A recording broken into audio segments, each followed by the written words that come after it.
Harry, who's that standing next to the Queen? Is that a servant? That's what Harry wrote in his book Spare. How stupid is this man that he actually believes it? Or is it that he wanted to believe it? Meghan Markle, as previously having been a, quote, yacht girl, there have been more revelations going viral from the past. And I want to show you this. She was a yacht girl. That's right. It's mentioned in the book. Meghan used to entertain as a yacht girl. Every device Andrew ever touched, phones, laptops, tablets, storage drives, is now under the relentless scrutiny of investigators, catalogued and analysed in ways the public can only imagine. Somewhere in Montecito, California, a woman who spent the last 8 years meticulously erasing every trace of her pre-royal past is beginning to grasp the enormity of the situation. The one person capable of confirming every whispered rumour,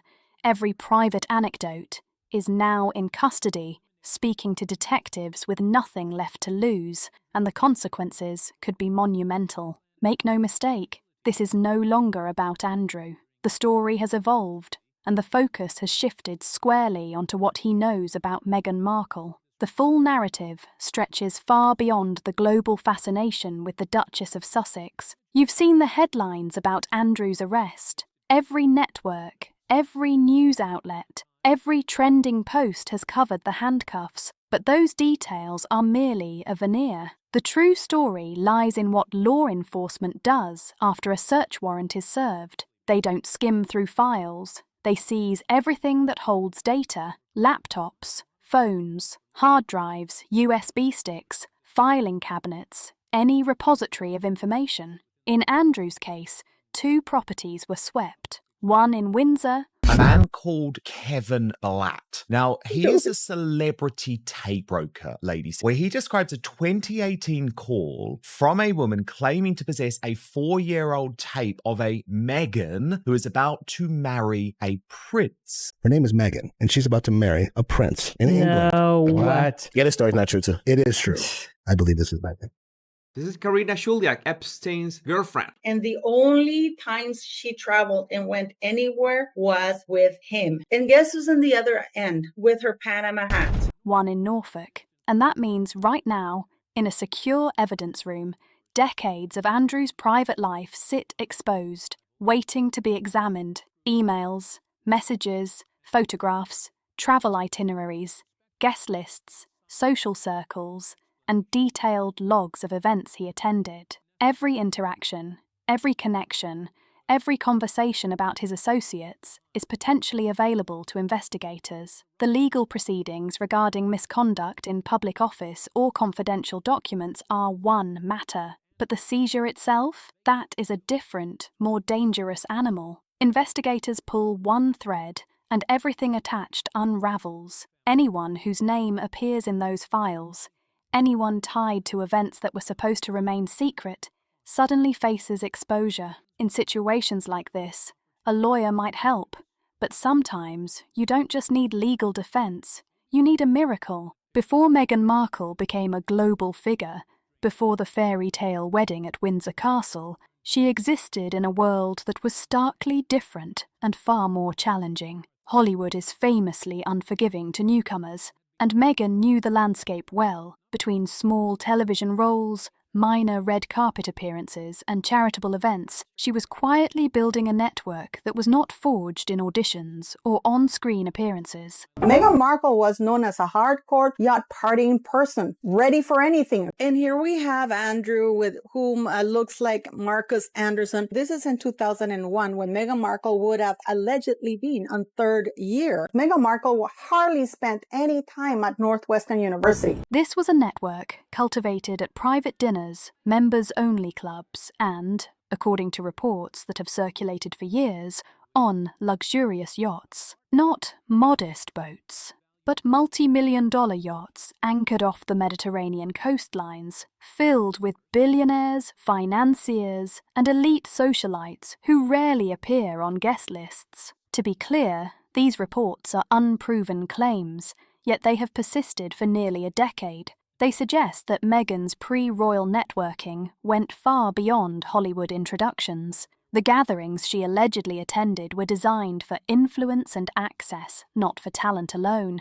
Reputation, favors, and connections were the currency. In these elite circles, networking, socializing, and other activities frequently intersected in ways outsiders may never fully understand. Independent investigators have quietly followed this story for years. One insider described it with a line that resonates: "Scorpions don't sleep, they plot, sometimes for years." The implication is chilling. Meghan's pre-royal connections were carefully curated, meticulously assembled, and patiently preserved, ready for the precise moment when exposure could have maximum impact. And what is the right moment? Consider this: a royal prince under arrest, with every aspect of his digital life in police custody. A perfect storm. Among the names that repeatedly surface in these investigations is Ron Burkle, billionaire investor.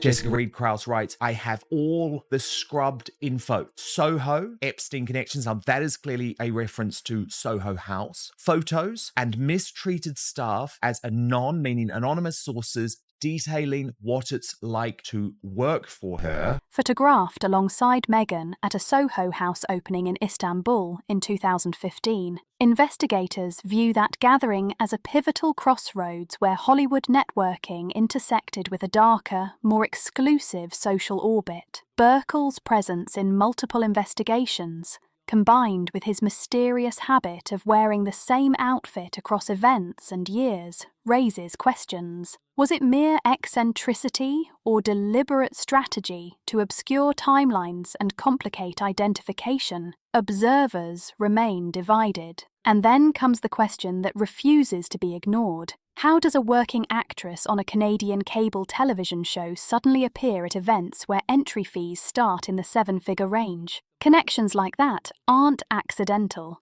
They are carefully orchestrated and strategically facilitated. According to an investigator who studied these patterns extensively, Meghan was not merely attending events. She was being introduced to specific individuals by specific people.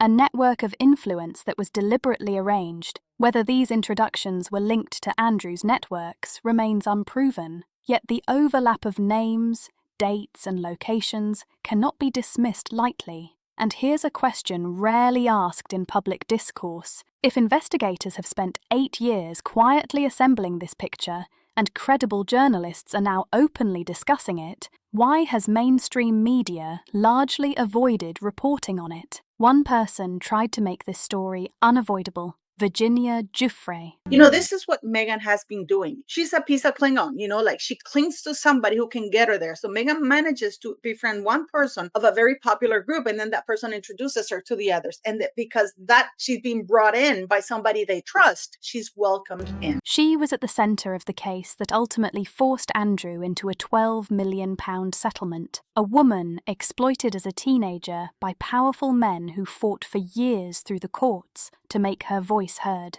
When she died in 2025, at age 41, her family issued a statement following Andrew's arrest. Our broken hearts have finally been lifted. He was never a prince. Virginia did this for survivors. Everywhere. They publicly thanked law enforcement for demonstrating that no one, not even members of the royal family, is above the law. Yet the mainstream press largely failed to pursue this narrative. In December 2021, Virginia's attorney, David Boies, told the Daily Beast that his team was seriously considering deposing Meghan Markle as a witness in the civil case against Andrew. Boies' reasoning was direct. Meghan lived in the United States, making jurisdiction straightforward. She had spent time around Andrew as a family member, potentially observing his behaviour or overhearing conversations. Boies believed she could be counted on to testify truthfully. He described Meghan as a close associate of Andrew,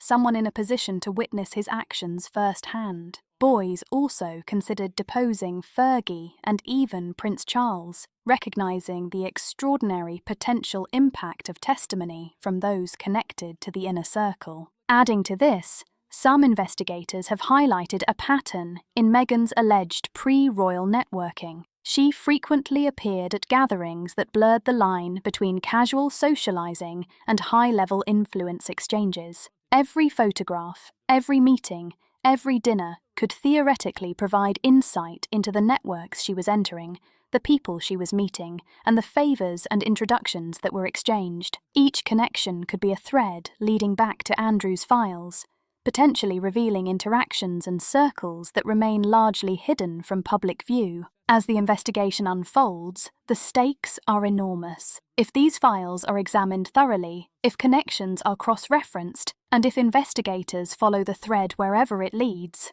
the revelations could reshape public understanding of Meghan Markle's pre-royal life, the circles she navigated, and the people she met along the way. This isn't idle speculation. It's the reality of what happens when decades of private communications and social interactions are seized and analysed, and yet the question lingers: why has the mainstream media ignored these threads for so long? With credible journalists now discussing the story openly, and with individuals like Virginia Giuffre having tried to ensure it comes to light, the silence from traditional outlets is conspicuous. The answers may lie in the complexity of the networks involved, the high-profile nature of the figures at the centre, and the careful curation of information over years, making the story both explosive and difficult to cover responsibly. So here we are, Andrew in custody, his digital life fully exposed, investigators pulling threads and names, events and connections from a decade of socializing and networking under scrutiny. In this environment, Meghan Markle, once a working actress navigating the high stakes of Hollywood,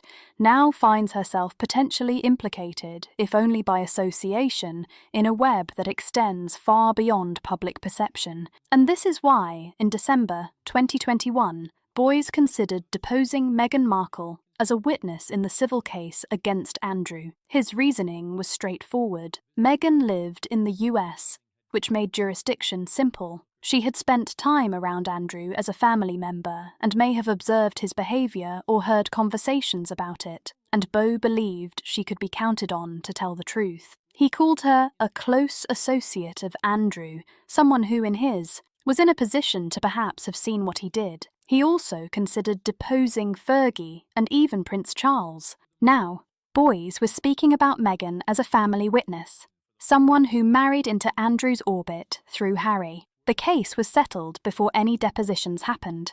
But here's what makes this relevant today. Boys use the phrase close associate about Meghan in a legal context. At the time, nobody questioned what that association looked like before she became a royal. Nobody asked how close that association was or when it started. The legal team was interested in what Meghan might have known, and that question never got answered. It just disappeared, and the silence around it tells you something. Because when a lawyer for one of the most high-profile cases in modern history publicly names you as a potential witness and the media doesn't follow up and your team doesn't respond, the whole thing just dissolves. That's not normal. In any other case, that would be front-page news for a week. For Meghan, it lasted about a day, and then everyone moved on. The question is, why? The investigation into Meghan's pre-royal connections didn't start with Andrew's arrest. It started roughly 8 years ago, around the time Meghan first entered public life as Harry's partner. Multiple independent researchers and investigators have been quietly building a timeline, cross-referencing travel dates, event attendances, and interactions in high-profile circles. Social media posts from accounts that have since been scrubbed, photographs circulated in private investigative forums, and details that never made it to print all feed into a larger narrative. One researcher involved in this work described it as the most comprehensive private investigation into a public figure's past she had ever seen in her career. The trail includes alleged photos taken at Soho House events,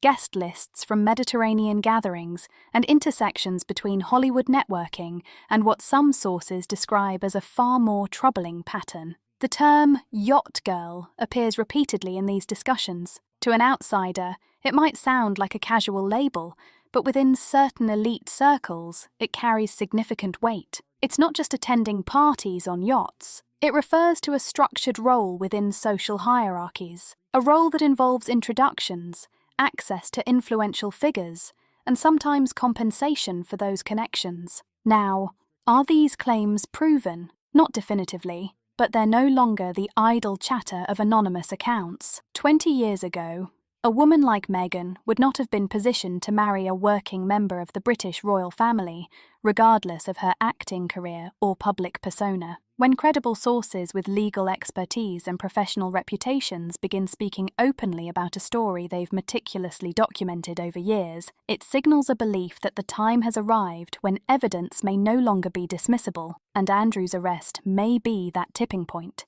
Because here's what changed on February 19th. Before the arrest, Meghan's past was mostly rumour. After the arrest, it became potentially a matter of evidence. Whatever was on Andrew's devices, whatever names appeared in his contacts, and whatever conversations were stored in his communication records are now in the hands of Thames Valley Police. While investigators focus on misconduct in public office, the material they uncover comes unfiltered. Everything is now part of the official record. One pattern that has emerged is the shifting dynamic between Sarah Ferguson and Meghan Markle. In 2019, Fergie publicly praised Meghan, telling Vogue Arabia she could relate to her, describing her as modern and fabulous, and acknowledging that she herself had once walked a similar path in the royal world. This was a woman going on record to align herself with a newcomer to the family, a public gesture of mentorship and endorsement. By 2023, something had clearly changed. When the Telegraph asked Fergie about Meghan, her answer was striking. "I don't really know Meghan. I haven't really met her." This is remarkable when considered in context. Fergie had previously guided Meghan, demonstrating how to curtsy before meeting the Queen, a moment confirmed by Harry in Spare. They had shared private interaction, conversation, and personal guidance. Yet 4 years later, Fergie publicly erased that connection. The shift from "I relate to her" to "I don't really know her" is significant, and it raises questions. Public figures rarely distance themselves from someone without a compelling reason, especially someone as visible as Meghan Markle. What changed between 2019 and 2023? Speculation ranges from palace pressures to the implications of Andrew's arrest and the material now in police custody. Whatever the cause, Fergie's reversal is both unusual and telling. Fergie herself is now in a delicate position. Reports suggest she has been offered six-figure deals for tell-all interviews, and palace insiders reportedly fear the impact of her disclosures. Her representatives are reportedly working to prevent another Megxit scenario, a narrative spinning out of control. Sources say plainly, Andrew had his chance to tell his story. Now it's Fergie's turn. When that interview happens, the world will watch closely. Will Fergie repeat her 2023 stance of unfamiliarity, or will she reveal why she pulled back from publicly supporting Meghan? The potential revelations could reshape public perception, not only of Meghan's pre-royal life, but also of the networks connecting Hollywood, finance, and royalty. It could alter the narrative for multiple high-profile individuals at once. Andrew's arrest is far more consequential than a single set of documents. The warrants covered 2 properties, including devices, hard drives, documents, and personal correspondence spanning decades. Andrew, once central to a network stretching from Buckingham Palace to private islands in the Caribbean, now faces a legal system with the authority to access every record of his activities, communications, and connections. Andrew himself is a man without protections. His daughter reportedly cut off all contact. His family has distanced themselves. Even his brother refuses to refer to him by his first name publicly. Historically, Andrew has acted as though the rules do not apply to him. Now, the question is not whether he will protect others' secrets, but how quickly he might leverage them for his own benefit. Those close to the investigation caution that the surface has barely been scratched. Royal biographers have noted that Andrew has largely escaped accountability in the past. Current legal proceedings may only begin to uncover the full story. Former royal household staff have described Andrew as rogue, warning that the most consequential revelations are still to come. Meanwhile, Meghan spent years highlighting the double standards within the royal institution, how she lacked protection while Andrew enjoyed shielding.